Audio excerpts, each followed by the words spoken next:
আসসালামু আলাইকুম, কেমন আছেন সবাই? আশা করি আপনারা ভালো আছেন। আমরাও আলহামদুলিল্লাহ ভালো আছি। আমার বাবার বাড়ি থেকে আমরা রাতেই দুজন চলে আসছিলাম ছেলেকে নিয়ে। আমার বাবার বাড়ি থেকে আমাদের বাসা বেশি দূরে না, সেজন্য চলে আসলাম। ৳৫ ভাড়া লাগে। আর মেয়ে যেহেতু সকালে আবার স্কুল আছে, আম্মু আবার আমার মেয়েকে স্কুল করায়ে আমাদের বাসায় দিয়ে যাবে। আরেকদিন রাতে যে হালকা ছেঁকে রুটিটা ফ্রোজেন করে রাখছিলাম, ওই রুটিগুলোই আমি আজকে সকালে ভেজে নিচ্ছি আপনাদের ভাইয়াকে সকালে নাস্তা দেওয়ার জন্য। আপনাদের হাতেও সময় যদি না থাকে, এভাবে আপনারা ফ্রোজেন রুটি করে খাবেন।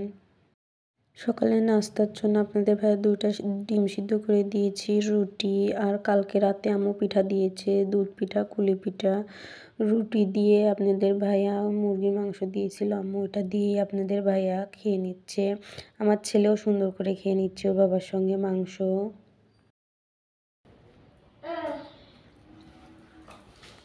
সকালে খাওয়া দাওয়া শেষ করে আপনাদের ভাইয়া ছাবিয়া দাদুর বাসায় গেল।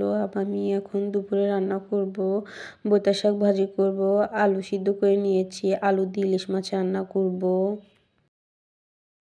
বৈতা শাকটা আমি ভালো করে ধুয়ে নিয়েছি, এবার কড়াইয়ের মধ্যে দিয়ে দিব। শাক কিন্তু অনেক দেখা যাচ্ছে, কিন্তু সিদ্ধ হয়ে গেলে অল্পটুকু হয়ে যাবে। সামান্য লবণ দিয়ে দিব, আর বাকি শাকগুলো কমে গেলে তারপরে এগুলো দিয়ে দিব। ঢাকনা তুলে দেখব যে শাকটা সিদ্ধ হয়েছে কিনা। শাকটা সিদ্ধ হয়ে গেছে, এখন নামিয়ে নিব। বোঁতা শাক আপনারা কে কে খেয়েছেন কমেন্টে জানাবেন। শাক ভাজি করার জন্য কড়াইয়ের মধ্যে আমি পেঁয়াজ, কাঁচামরিচ, রসুন দিয়ে দিয়েছি। দিয়ে দেওয়ার পরে নেড়েচেড়ে পেঁয়াজ, কাঁচামরিচ, রসুনটা হালকা ব্রাউন কালার করে নিব। পেঁয়াজ, কাঁচামরিচ, রসুনটা আমার ভেজে নেওয়া হয়ে গেছে। এখন সিদ্ধ করে রাখা বৈতা শাকগুলো এবার দিয়ে দিলাম। দিয়ে দেওয়ার পরে নেড়েচেড়ে শাকটা আমি ভালো করে ভেজে নিব।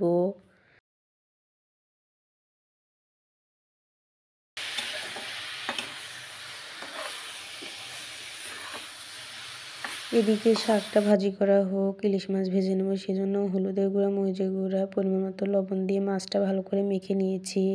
শাক ভাজির সঙ্গে কে কে শুকনা মরিচ ভাজা পছন্দ করেন আপনারা কমেন্টে জানাবেন। শুকনা মরিচটা নেড়েচেড়ে আমি ভালো করে ভেজে নিব। শুকনা মরিচগুলো ভেজে আমি তুলে নিয়েছি। ওই তেলের মধ্যেই আমি ইলিশ মাছগুলো দিয়ে দিলাম, একে একে সবগুলো মাছ। শাক ভাজি আমার হয়ে গেছে, এখন আমি নামিয়ে নিব। ইলিশ মাছ আমার এক পাশে ভেজে নেওয়া হয়ে গেছে, ইলিশ মাছগুলো আমি উল্টে দিব।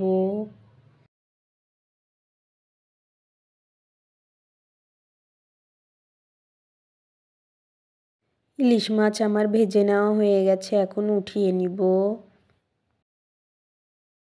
মাছগুলো উঠিয়ে নেওয়ার পরে ওই তেলের মধ্যে আমি ডালের বড়িগুলো দিয়ে দিলাম। দিয়ে দেওয়ার পরে নেড়েচেড়ে ডালের বড়িটা আমি ভালো করে ভেজে নিব। ডালের বড়িটা আমার ভেজে নেওয়া হয়ে গেছে, এখন উঠিয়ে নিব। ইলিশ মাছ রান্না করার জন্য আমি মশলাটা ভালো করে কষিয়ে নিয়েছি, কষিয়ে নেওয়া হয়ে গেছে। এখন সিদ্ধ করে রাখা আলুগুলো দিয়ে দিলাম। আজকে আমি মাছ দিয়ে এই আলু দিয়ে রান্না করব অন্যরকম করে। দিয়ে দেওয়ার পরে নেড়েচেড়ে এখন মশলার সঙ্গে আলুটা আমি ভালো করে কষিয়ে নিব। মশলার সঙ্গে আমার আলুটা ভালো করে কষিয়ে নেওয়া হয়ে গেছে। এখন ভেজে রাখা আলু আর ডালের বড়িগুলো দিয়ে দিব। দিয়ে দেওয়ার পরে আলুর সঙ্গে মাছটা আমি ভালো করে কষিয়ে নিব।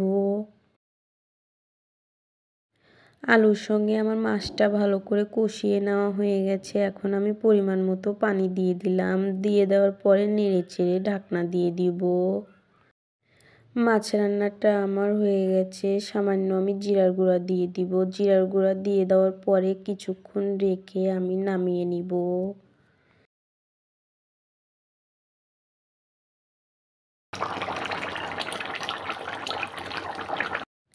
দুপুরে আমরা খেতে বসেছি, রাশিদের বাবা রাশিদকে খাওয়াই দিচ্ছে।